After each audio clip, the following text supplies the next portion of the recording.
All right, ladies and gentlemen, let's start on basketball for chapters 7 and 8. So, chapter 7 is a pretty short chapter. Chapter 8 is where all the details are on how to do skills and fundamental skills in basketball. So, we're going to go over as quick as we can. I fear this might be a longer one. Got lots of videos, got lots to talk about. So, we're going to have a good time. Let's go. So skills. So being versatile in basketball is key. Now, I love the offensive system that I use because it does allow my players to live or be able to use their best skills and kind of hide their worst skills. Like not every person has to dribble to a certain place. Not every person has to post up. They can kind of use whatever they're used or whatever they're best at. But it is best for a basketball player to be able to do everything. So having a wide array of skills for passing, transition, offense, defense, rebounding, defense, teamwork, all those are important. I do remember I have a thing there I sent out to my players here a couple days ago. It said there's always room on the court for the best defender. So coaches should develop the strengths and blend as much as they can into a cohesive team structure. That's why I'm showing you my practices the way that I do, because I don't do a whole lot of here is exactly how to shoot a layup. Here is exactly how to I emphasize and then put it into the drill that we're already working on. And all that is to have more cohesiveness and condensed time frames. Traditional offensive positions. So there are 5 positions. Usually the point guard is considered the 1. So sometimes coaches will prefer them by positions 1 through 5. Point guard is generally the one who can dribble the ball the best. Shooting guard is usually a better shooter than the point guard, but still is usually shorter and can dribble the ball. Small forward, that one's evolved. Small forward has evolved to be almost a second shooting guard, but usually they're a little bigger, and at least in my system, the small forward plays the back of the zone. So one of those wing positions. My guards play the front, my wings and forwards, I use those terms interchangeably, play in the back. So they're a decent shooter, but they're a little bigger, and they sometimes will have to handle the ball. Power forward's another evolving position. It used to be the power forward was a person that stood near the hoop and pushed and shoved and rebounded a lot. That has become more of a stretch power forward or a stretch 4, where this person starts inside and then pops out and shoots a 3. And then center is usually the tallest person on your team, and they're the ones that usually stay closest to the basket on offense and defense. They're supposed to rebound. Again, I don't actually do a whole lot of these, but those are kind of the terms. So point guard's 1, shooting's 2, small forward 3, power forward 4, and center is 5. So you will hear me say like the 4-man or screens for the 5-man. I mean the power forward screens for the center. So yeah. All right, and so power forwards are physical, centers are pivotal in both offense and defense. Power forward complement each other. So I'd read through these, hit pause, look at them real quick. So I do more of this. I do more perimeter and post player is how I kind of define my players. So they're either inside on offense or outside on offense. And some of them do both. My current team, I don't have any true post players anymore. Last year I did. So I will have much more perimeter with person stopping in the post rather than like defining you stay in the post all the time kind of person. So post players focus to utilize insides back to the basket skills, hopefully. We see more of that in high school than we do in higher levels. Higher levels, they're getting almost positionless, which is what I try to use in my teams as well, as much as I can, obviously. So offensive sets. So there are different ways to do offense. I personally do a motion offense. There are continuity offenses is what our varsity team is running. At least when I talked to Coach Landon, that's what he was telling me they were running. I have also seen straight up plays where they have sets that they run to try to get this shot or that shot. Now, nothing works 100% of the time in basketball. So what you're going to spend most of your time doing is trying to create a numbers advantage in hopefully fast breaks, but in your half court by passing, ball movement, player movement to generate as good of a scoring opportunity as you can. They do like a balanced approach, or our author likes a balanced approach for half court and offense. So, trying to create good matchups. We talked the other day when we're like, I think Nick was saying, what would you do with this person? I'm like, well, depends on the strategy or the scoring or the scouting report. If you're that far up in basketball, fantastic. So one comment here, or concept here, is the 1 guard versus 2 guard sets. Whoops, that's not going to quite work. Can I get to that? Let's see if I can draw here without messing anything up. Put the handcuffs here for a 1 guard front. That's really funny. So a 1 guard front is when you have a true point guard. So if I can draw a 3-point line here. I know it's a terrible 3-point line. So a 1 guard front would have the 1 up here. Usually the 2 would be over to the side. The 3 would be over here. In practice so far in our class, we've had a lot of 1 guard front. I do a lot of 1 guard front stuff just because I use a 5 out. So I put my 4 and 5 men in the corners. Or my zone starts very similar with a 1 guard front. There's weaknesses are the defensive vulnerabilities. If you only have 1 guard back instead of 2. So that would be a 1 guard front. Let's take that off here. Let's go to the next one. So the weaknesses of a 1, or the strengths of this is that you're going to have the consistent people leading the offense, starting the offense. I have a hard time with my teams. They always try to start in the middle. I don't really like it. So the hard part about a 1 guard front is there's nobody to stay back on defense when things fall apart. So, but paying attention to what your team has and what your opponents have. Are they running a 1 guard front or a 2 guard front? So tempo control. So offense, as hope as you can, you want a third of it being fast break, a third of it being half court, and a third of it being offense and defensive rebounding to get a fast break or a easy points through high or quick passing. We played, I think it was American Canyon. No, it wasn't American Canyon. I don't know. One of the SoCal teams came up and they were the best team in the conference. And wow, we played them for our senior night, my first year here at PUC. And I felt so bad for our seniors that year that they had to play the top team in the conference as their last home game. And that team, their tempo was so fast. They would get a rebound, pitch it out towards the sideline, pitch it up court, and they would be at the rim in 3 passes. And it was just like, wow, we didn't even have time to get back on defense. It was amazing.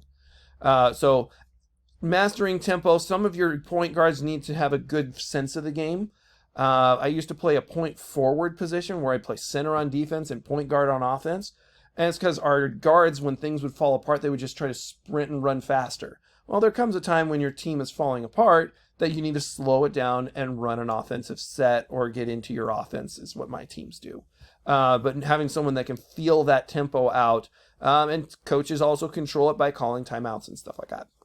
So a 2 guard front, so let's try drawing on here again. A 2 guard front, you would have a 1 and a 2 over here, and then maybe a 4 over here. I know my drawing is tough on here, and then maybe your 5-man inside. Whoops, I cannot draw a 5. There we go, close enough. Would be something along those lines. I will run a lot of this. I had some years that this is all I ran. I ran a 4 guard or a 2 guard front because I had 3 good post players, and they were all taller than most teams, and so I played a 2 guard front in all my drills all year long. It's just what I did, and it worked. This one was saying here that rebounding becomes more of a challenge in a 2 guard setup because you'll probably only have 1 person inside. There's some great strategic things you can do here, like in our offense. If this guy passes, that was cool. I wish I knew how I did that. We'll pass over here. On that pass, if this guy comes up, sets a screen, and this guy does a front cut over, this pass back, where's the help going to come from? There's just no options because these guys are going to be up higher than the free throw line. It's a great play that I've tried. Just a pass, cut, back screen. Great play. So court balance here. Our author says that he wants essential for spreading things out. That's why I have people play on spots, is to ensure good balance, to minimize vulnerabilities from my players. Also having a good mix of rebounders will help with that.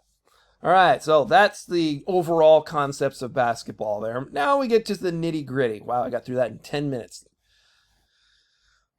All right, so offensive skills, fundamentals, the fundies is what some other coaches I know like to call it.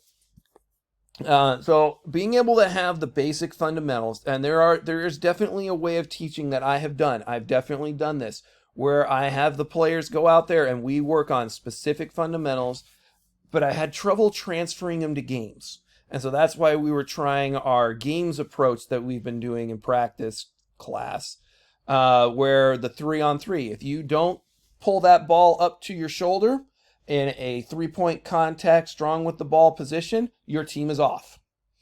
Worked pretty quick. People started doing it when you started doing that. So I trying to get that skill transfer from a passing line where you're just passing to your teammate with a twist pass, making it into a game situation. So I have definitely taught fundamentals, one drill at a time, one drill, one drill, one drill, one drill. And I didn't see that it would transfer over into games as easily. So we'll see. We'll try a few more of them here. Some protecting the ball drills that we're going to do, staying low for quick moves, attacking the defender. But I don't do a straight up moves or straight up drills as much anymore. I'm trying to make it more game-like. All right, so stationary moves. So when you receive the ball, I want you to pull it into a twist position. And then there are things to do with your footwork. So this guy's got it in 3-point contact here. He's going to jab to his right, it looks like, and then he's going to do what I call, he's going to cross this leg. Let's grab this button again. This leg's going to come across his body into what I would call a cross step. Let's see if this works. Whew. Can I type there? Nope. Not working. All right. So that would be a cross step. This one over here is what I would call an open step. So he goes from 3-point contact, ball to hip, and then you want to put this, you're just opening this right foot out, and you want to put the ball and foot at the same time so you don't get a traveling call. So I call that an open step. I call this a cross step. This one's calling it a crossover step and a strong side drive. Everybody has a different name for it. And then we're going to talk about jabs here in just a second. So the next thing would be jab steps. So this guy here, jab, cross. Jab, cross. So he jabs, cross. So it's a cross dribble into a jumper. I do love this move. I have my players do this in some of my drills. So when we get to some circle motion drills, we're going to work on this as one of the moves we'll do one day in practice. Kind of like what we did, the stick the landing layup was the emphasis in our last class period there. And then I'll show you more of the dribbling moves here later. So stop and go, I would even call it just a change of speed is probably the most important thing when it comes to dribbling. You can start slow and then speed up quickly. In basketball, just in general, is going to give you separation from the defender. So whether you're filling a spot and then dribble, or whether you're dribbling slowly, crossing over, probably need to do it in very few dribbles. I'll do a lot of 2 or 3 dribble drills. Like the 3-on-3 drill, I'm going to make it a 1 or 2 dribble thing here, one of these classes. All right, what did I put on here?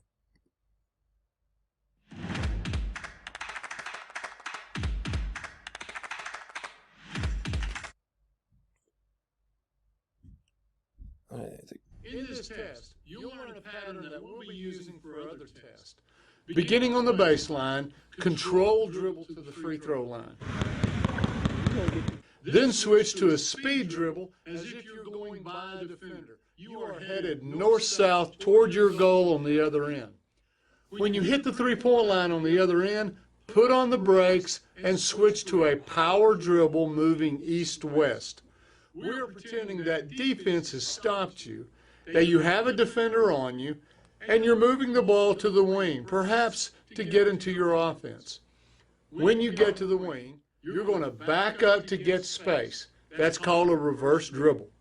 As your defender closes out on you, change to a speed dribble and finish with a 2-foot stick the landing layup.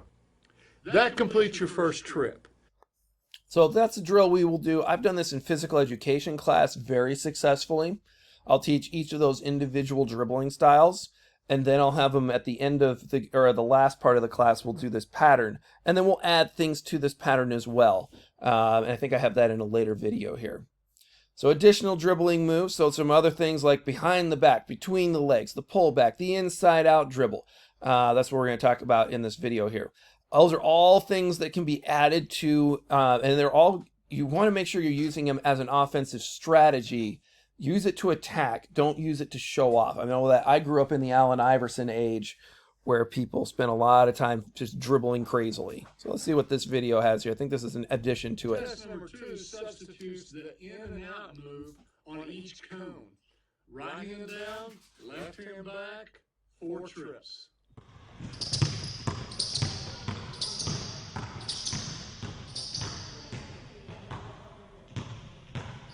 In, out, in, out, in, out, in, out. He's just kind of faking in. So I think that's an easier one, and then you can take that in and out move and add it to the pattern drill that I showed you on the last one. Footwork. Man, I love good footwork. Oh, it makes me so happy. Watching some of our post guys recently, or on our varsity team this year, that don't have a ton of jump there, but man, their footwork just is pretty stuff. Oh, it makes me happy. So being footwork is a multi-dimensional thing. So having great footwork. This one uses a double step technique. Not familiar with that terminology. Players execute a step into each catch to prepare for a play. I usually just tell my players to catch and hop so that you can have both feet as a possible pivot foot. This one's saying a left-handed player is going to step right-left. So I'd call that a 1-2. And then position themselves in a triple step. The reason I don't really like the stepping into a catch rather than hopping into the catch is then you're set on which side is going to be your pivot foot. So keys to dribbling is you want to keep it under control, stay low, you want to attack the defender, and dribble with a purpose. Don't just dribble in place to try to beat somebody in 5 dribbles. The whole offense gets stagnant. Most people want to catch or want to beat the player on the catch. And I like saying attack the closeout. So when somebody close out on you, working on your, when you're working on dribbling, work on your weekend, changing speed, changing direction. All right, inside pivot is what our book calls it. I call it a reverse pivot. So there's 2 ways to pivot. You can pivot towards your defender or away from your defender. And oddly enough, the reverse pivot is actually going towards your defender and the front pivot is away from the defender. So this would be a front pivot over here. Establish a pivot foot, and that pivot foot must stay planted on the basketball floor so a traveling is not called. A front pivot is a forward turn, squaring themselves to the rim. Let's look at a footwork drill that focuses on front pivots. Our player is going to flip the ball from the block area to the elbow area, coming to a jump stop. They are going to establish their left foot as their pivot foot. They're going to forward turn, squaring themselves to the rim, ready to make a play for themselves or their teammates. Having the ability to front pivot off of either foot is a fundamental every player must master. So when working on this drill, go from both sides so you're working off of both feet. So they're always pivoting with their rear foot and they're pivoting away from the rim, is how I call it here. So the reverse pivot or inside pivot, I love this one because it creates space. Planted, so a traveling violation isn't called. A reverse pivot is a reverse turn with their non-pivot foot squaring themselves to the rim. Players are going to start at the block area, flip the ball to the elbow area, coming to a jump stop, establishing their left foot as their pivot foot. They're going to reverse turn, square themselves. So notice that his foot went behind, or went towards the hoop. So he actually rotated the direction that his back was facing, rather than rotating where your stomach is facing. The rim, ready to make a play. Having the ability to reverse pivot off either foot is a skill every player must master. So make sure you practice this drill on both sides to have complete control over your feet. So I really like this positioning here because it's going to create space. Notice the defender cannot get up in your grill when you reverse pivot here. If you were pivoting with that foot backwards, like when you caught this and you spun the other direction, then the defender can eat up that space, and he's going to be standing over top of you, and you're going to be like dragging that back foot. So as a defender, I'd be like, eat up the space if they're going to front pivot. If they reverse pivot, then I have to back up, because then they're going to also be in a better attacking position. This opens up the gate, as it says here, for attacking bad positioning on the defender. A phrase I love to say about the defense is always wrong. There's always they can only take away one thing, and you always, as the offensive player, have multiple things that you can do to beat them. So by working on your footwork, so working on the front pivot, reverse pivot, working on Euro steps, how you pick up the ball, when you pick up the ball, is essential for any basketball player to be able to do. One, to not get a violation, and two, to create an advantage for yourself. So passing, love position or good passing drills.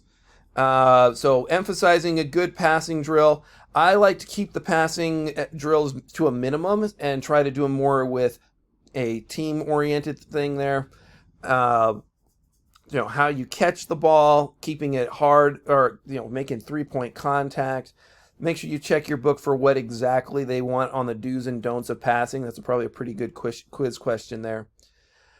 I don't do a figure eight passing, turn and catch. We kind of did that one because you want to be able to see the rim, take a peek at the rim, and I'm going to throw some more videos up here in just a second for the video, for dribble or passing. Now we'll come back to that one here. Already kind of talked about pivoting, so let's go back more into the passing here.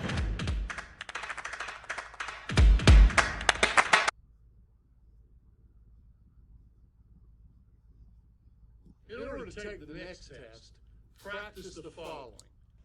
Twist your pass without moving your feet. Twist your core. Ooh, notice how they're hopping when they catch, even on the twist pass. That's something I'm going to add to my practice on Monday. With three-point contact on your shoulder and shoot your pass. Learn to catch your pass while your feet are in the air, just like catching to shoot. Here are some examples.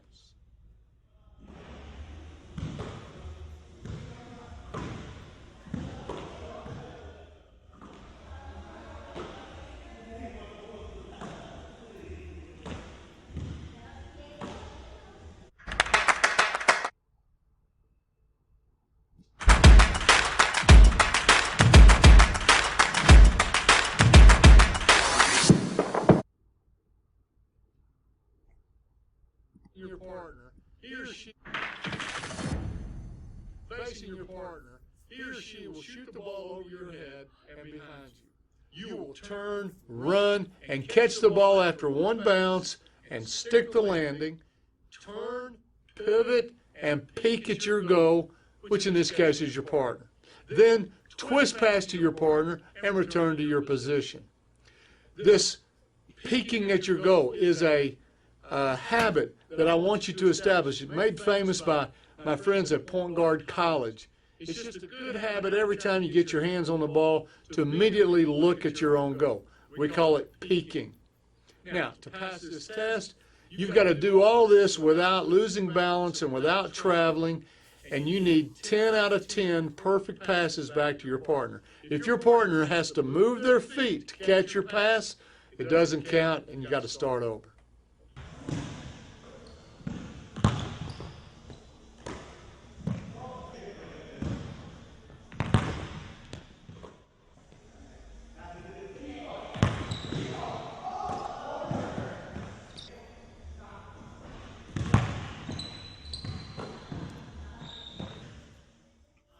Notice the front pivot that he's doing here in order to make these passes. A thing you could add to this maybe is make it a reverse pivot on the catch. Is what I would do for the second day that I would do this. First day would be a front pivot. Second day would be a back one.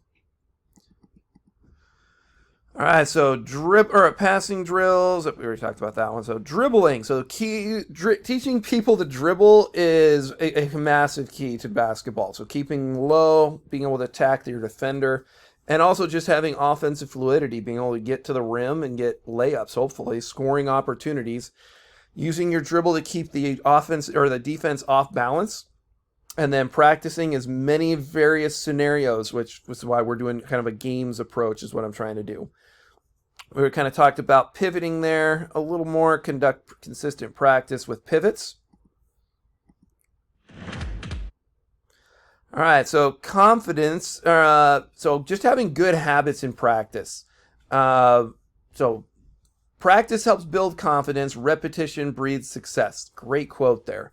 Ben Hogan, a former one of the best golfers of all time, the only person with more wins than Tiger Woods is Ben Hogan.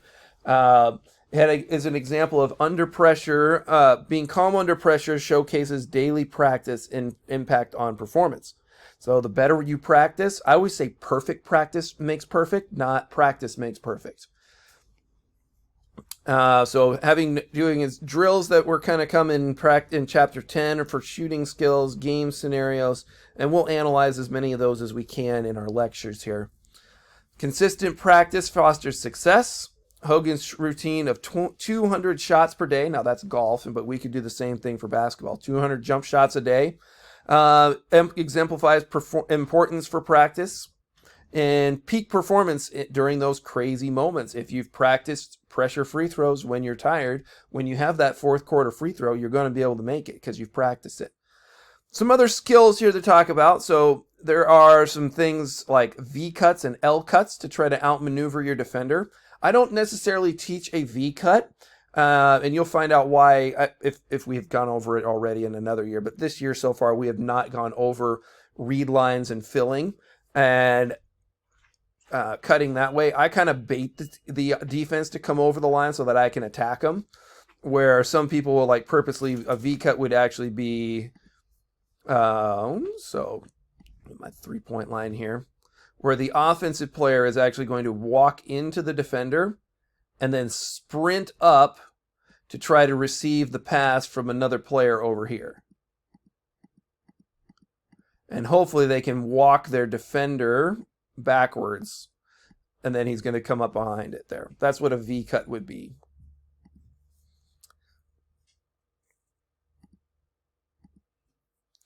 So shooting techniques, this is just what our book says. So, I mean, we went over this in detail the other day. Whether you agreed with it or not, I still think it's a great way to teach shooting. So I love the common mistakes here, though.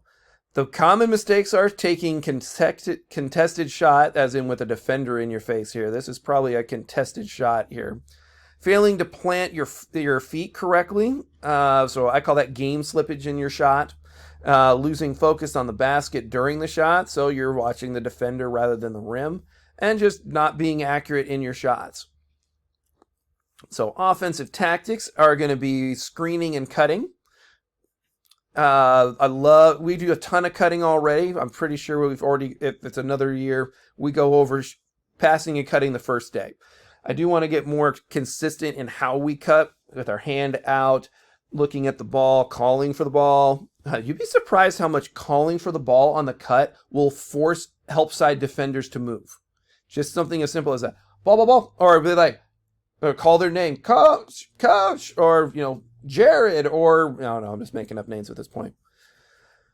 Setting screens. I am a big fan of setting screens properly. I always tell my players to hop into their screens. If you plant both feet and leave them there, you're probably not going to get called for an illegal screen. Screening fundamentals, off-ball play. I'm going to have some videos here about how to screen here in just a second. All right, see what some off-ball screening action would be here, or why.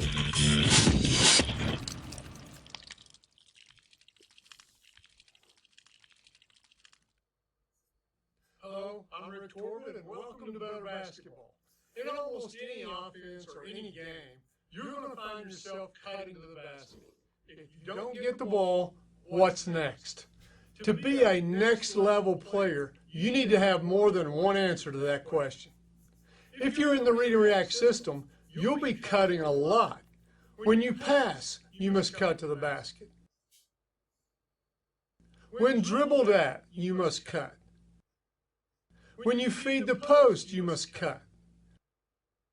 When your defender's over the read line, you must cut. Besides having a chance to score, your cut puts you in our decision box, the lane. This is where you have the chance to choose your next action. Now, the ball handler is the leader, but you can become the second decision maker when your feet are in the lane. That's what this course is about. It's a short course, but it's powerful because you're going to learn how to play without the ball, something that's almost a lost art in today's game. I just want to point out here before we get going too far here, Iowa Hawkeye women with Caitlin Clark ran this offense, and the leading scorer in NCAA history did it out of this offense. Anyways, just keep going here. What do you do if the teammate you're setting a back screen for suddenly receives the ball? Don't panic, just wait. When they see your screen, they'll pass and use it. Here, the cutter stops in the post. When she doesn't get fed, she screens for the cutter. This action and all of its options are taught in the course post-play. This player stops her cut in transition to set the back screen. This cut that leads to a back screen is initiated with a dribble at.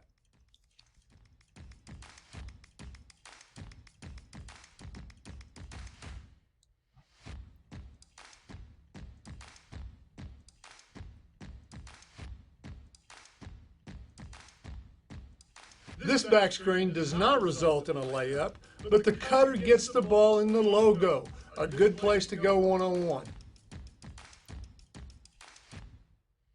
The same goes for this back screen. It loosens the cutter for a logo shot.